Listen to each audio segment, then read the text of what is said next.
Dieu de bonté et de miséricorde, aujourd'hui c'est mardi 11 février. En ce jour béni, rempli de grâce, je me tiens devant toi, le cœur ouvert, rempli de foi et de confiance. Père, merci pour le souffle de vie. Merci de me donner la force d'affronter les batailles de la vie. Parfois, je me sens faible, mais je sais que tu es ma forteresse.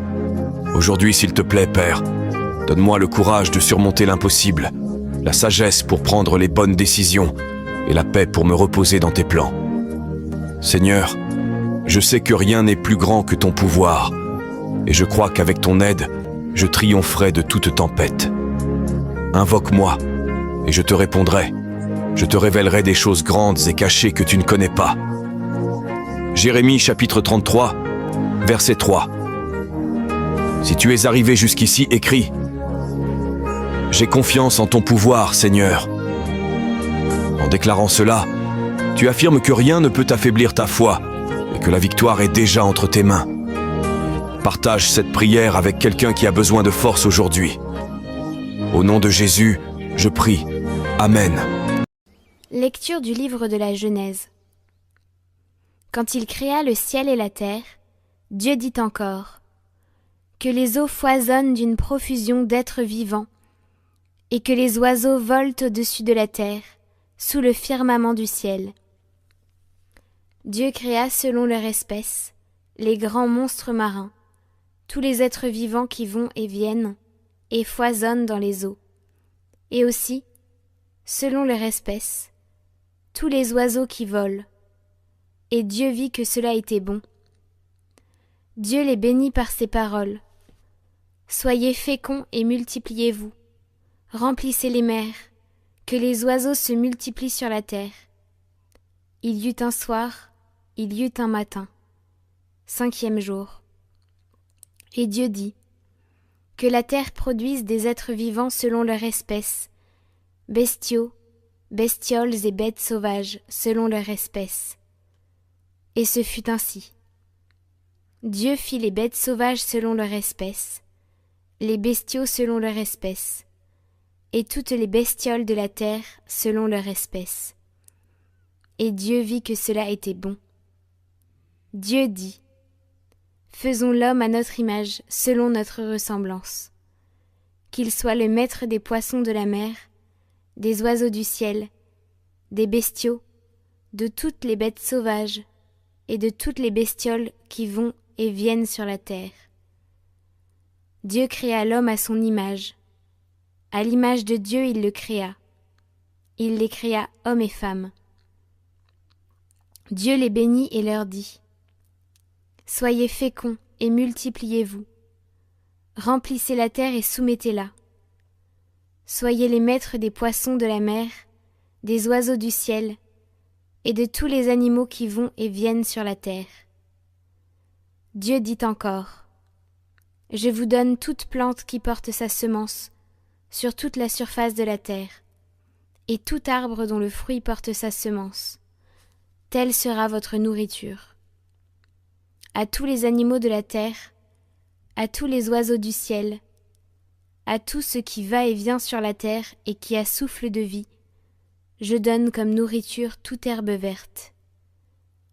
Et ce fut ainsi. Et Dieu vit tout ce qu'il avait fait.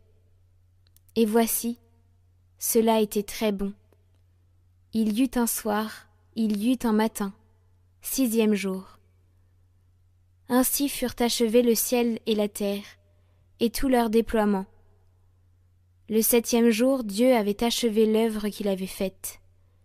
Il se reposa le 7e jour de toute l'œuvre qu'il avait faite. Et Dieu bénit le 7e jour. Il le sanctifia, puisque ce jour-là, il se reposa de toute l'œuvre de création qu'il avait faite. Telle fut l'origine du ciel et de la terre lorsqu'ils furent créés.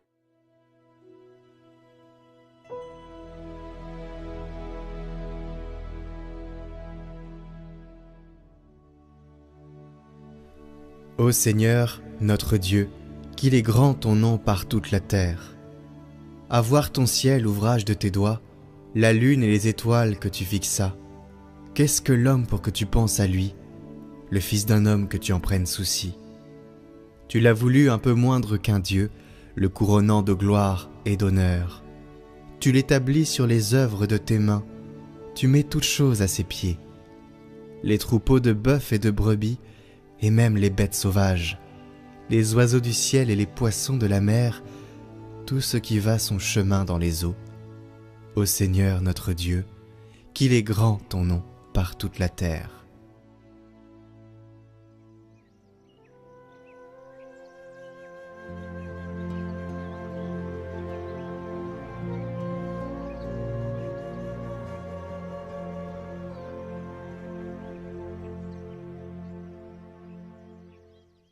Évangile de Jésus-Christ selon saint Marc.